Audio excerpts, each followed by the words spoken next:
Today we will discuss about chromosomes, carriers और jeans, कि chromosomes carriers होते हैं या ये जीन्स होते हैं। ठीक है, कि क्रोमोसोम को बोला क्या जाए आखिर। ठीक है, तो देखिए फर्क है ना, gene is a different thing and chromosome is a different thing. ठीक है, सो अब हम समझते हैं कि कैसे। देखिए आपको पता है दैट क्रोमोसोम का नंबर हर एक इंडिविजुअल में क्या होता है, फिक्स होता है। Like humans have 46 chromosomes, lion, cat, tiger, they all have 38, dogs have 78। ठीक है, ascaris 2 chromosome, always even number में होता है और फिक्स नंबर है। ह्यूमंस में हर एक ह्यूमन में आपको 46 मिलेंगे, कोई ऐसा नहीं होगा जिसमें 44 है। अगर 44 है डेट मीन्स उसकी बॉडी में डिफेक्ट है, वो हम पढ़ेंगे क्या क्या डिफेक्ट हो सकते हैं। ठीक है, नॉर्मल इंसान में 46 क्रोमोसोम मिलेंगे, सो फिक्स नंबर है। लेकिन क्वेश्चन अराइज होता है दैट जो कैरेक्टरिस्टिक्स है ना स्पीशीज के, हम बोलते हैं कि ये स्पीशीज, जैसे लॉइन है तो लॉइन के ये फीचर्स हैं, हम ह्यूमंस है तो हमारे ये फीचर्स हैं। तो क्या चीज है जो हमारे फीचर्स को बताने में हेल्प करती है? क्या वो क्रोमोसोम है? नहीं, हम ऐसा नहीं कह सकते कि वो सिर्फ क्रोमोसोम है। क्रोमोसोम में मैंने आपको सिखाया एक यूनिट, एक चीज लगी होती है। क्रोमोसोम के ऊपर क्या अटैच होते हैं? जीन्स। और वो जीन्स ही क्या होते हैं? They are the determining factors basically. ठीक है, तो आप देखो मैंने अभी कहा कि क्रोमोसोम्स के ऊपर जीन्स हैं, दैट मीन्स क्रोमोसोम क्या करते हैं? जीन्स को कैरी कर रहे हैं। Chromosomes are the carriers of the jeans.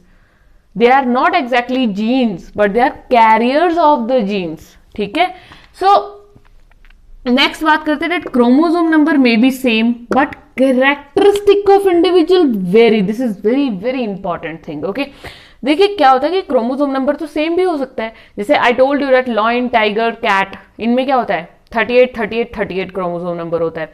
लेकिन क्या ये आपको सेम दिखते हैं? क्या इनके फीचर सेम है? कैरेक्टरिस्टिक फीचर, क्या इनका शेप सेम है, साइज सेम है, इनके फीचर सेम है, इनकी हैबिटेट सेम है? नहीं, बहुत सारे डिफरेंसेस हैं इनमें। ठीक है, तो दैट मीन्स क्रोमोसोम नंबर तो सेम है लेकिन डिफरेंसेस हैं, और वो डिफरेंसेस किस वजह से हैं? उन जीन्स जो हैं वो इन डिफरेंसेस के लिए रिस्पॉन्सिबल है। That means chromosome is not a deciding factor, वो डिसाइड नहीं करेगा। ठीक है, डिसाइडिंग फैक्टर कौन है? Genes. Remember this thing. Next question arise करता है कि आखिर ये जीन्स होते क्या हैं। अब जीन्स के बारे में थोड़ा डिस्कस करते हैं डिटेल में। ठीक है, जीन्स एंड देयर एलील्स। ठीक है, एलील्स के बारे में भी हम पढ़ेंगे। ठीक है, क्यों? क्योंकि जीन्स से ही रिलेटेड एलील्स हैं। याद रखना है क्रोमोसोम। ठीक है, क्रोमोसोम में क्या है? जीन्स, और जीन्स में ही क्या है? एलील्स। ठीक है, तो देखिए क्या होता है बेसिकली। जीन्स की डेफिनेशन पे आते हैं। ठीक है, I am repeating, I think it is the third time. Okay, पढ़िए। DNA segments. बेसिकली आप जीन्स को क्या बोल सकते हैं? कुछ भी याद नहीं आता है कि जीन्स होते क्या है, जस्ट से सिंपली कि वो डीएनए के सेगमेंट्स हैं। Now define what is gene. Specific parts of chromosome, okay, specific parts of chromosome which determine hereditary characteristics। ठीक है, ये मैंने कहा अभी आपको कि क्रोमोसोम्स के ऊपर जीन्स अटैच होते हैं। Suppose this is a chromosome, तो इसके ऊपर कुछ इस तरह से जीन्स का क्या होता है?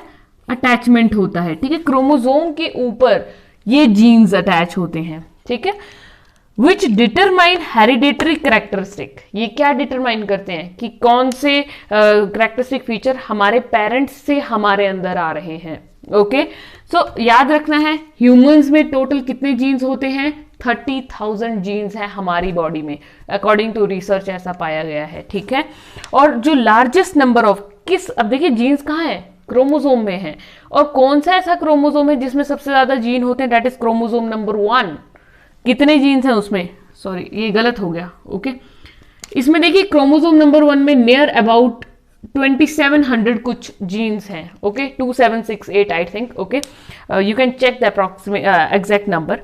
एंड देखिए क्रोमोसोम नंबर 1 में सबसे ज्यादा जीन्स है, near about 2000 something. Okay, and जो क्रोमोसोम वाई होता है उसमें सबसे कम जीन्स हैं आपके पास। कितने? 231। ओके, तो अब इसी के साथ हम बात करते हैं, एक वर्ड होता है दैट इज जीनोम। जीनोम क्या होता है? तो नेक्स्ट हम बात करें जीनोम की। तो जीनोम क्या होता है? It is a full complement of DNA. ठीक है, जीनोम एक फुल कॉम्प्लीमेंट है डीएनए का, including all the genes and intergenic region of an organism. देखिए जीनोम क्या होता है ना, सिंपल वर्ड्स में अगर बोला जाए कि जीनोम क्या होता है, तो आप कैसे बोलेंगे कि जितना डीएनए आपकी बॉडी में है वो सारा जीनोम है कंबाइन करके। सिंपल लैंग्वेज में कि जितना डीएनए आपकी पूरी बॉडी में है, सारे सेल्स में जितना डीएनए है, that is genome, full complement of DNA. ठीक है, उसमें जीन्स भी इन्वॉल्व हैं और इंटरजीनिक रीजन्स भी। इंटरजीनिक रीजन्स का मतलब समझ रहे हैं, जैसे ये क्रोमोजोम है ना, क्रोमोजोम में क्या होता है, ये जीन्स होते हैं। इंटर होता है दो चीजों के बीच में, मींस इंटरजेनिक, दो जीन्स के बीच का रीजन भी इन्वॉल्व है, ये भी सारा जीनोम है। Okay, is that clear? ठीक है, तो यहां पर क्या हो रहा है कि जीन्स प्लस इनके बीच का जो खाली रीजन है वो भी सारा मिलके जीनोम बनाते हैं इंडिविजुअल का। Okay, just remember these definition, these are very important. Alleles क्या है, जीन्स क्या है, जीनोम क्या है, ओके, क्रोमोजोम क्या है, होमोलोगस क्रोमोजोम क्या है। Next we talk about alleles. देखिए एलील्स क्या होता है, यूजुअली जो एलील्स हैं वो जीन्स ही होते हैं, लेकिन जीन जो है, देखिए अगर सिंपल क्रोमोसोम पे एक भी इस तरह से आपको दिख रहा है ना कुछ स्ट्रक्चर, दैट मीन्स वो जीन है। लेकिन अभी मैंने बात की एलील्स और होमोलोगस क्रोमोसोम के बीच में रिलेशन है। एलील्स हमेशा कहाँ होते हैं, होमोलोगस क्रोमोसोम में होते हैं। समझ रहे हैं मेरी बात? जब भी एलील की बात होगी तो होमोलोगस क्रोमोसोम की बात होगी, क्योंकि एलील्स में मतलब बात क्या कर रहे हैं, ऑल्टरनेटिव कैरेक्टर की बात हो रही है कि दो चीजें अलग अलग हैं। I have told you that एक चीज लंबी हो सकती है, एक छोटी हो सकती है। ठीक है, कोई टंग रोल कर सकता है, कोई नहीं कर सकता है, किसी के बाल लंबे होते हैं, किसी के बाल छोटे होते हैं। ठीक है, सो मेनी डिफरेंट फीचर्स। तो एलील्स क्या होते हैं, two alternative form of gene. Gene के दो ऑल्टरनेटिव फॉर्म्स को ही एलील्स कहा जाता है। ओके, जिनका याद रखना है, इनका लोकस, यानी लोकस मींस पोजीशन सेम होती है। एक होमोलोगस पेयर अगर क्रोमोसोम का है तो उसमें इनकी पोजीशन बिल्कुल सेम होगी, कि अगर सेकंड नंबर पे शॉर्ट हाइट का जीन है ना, तो दूसरे क्रोमोसोम में सेकंड नंबर पे ही टॉल हाइट का जीन भी होगा।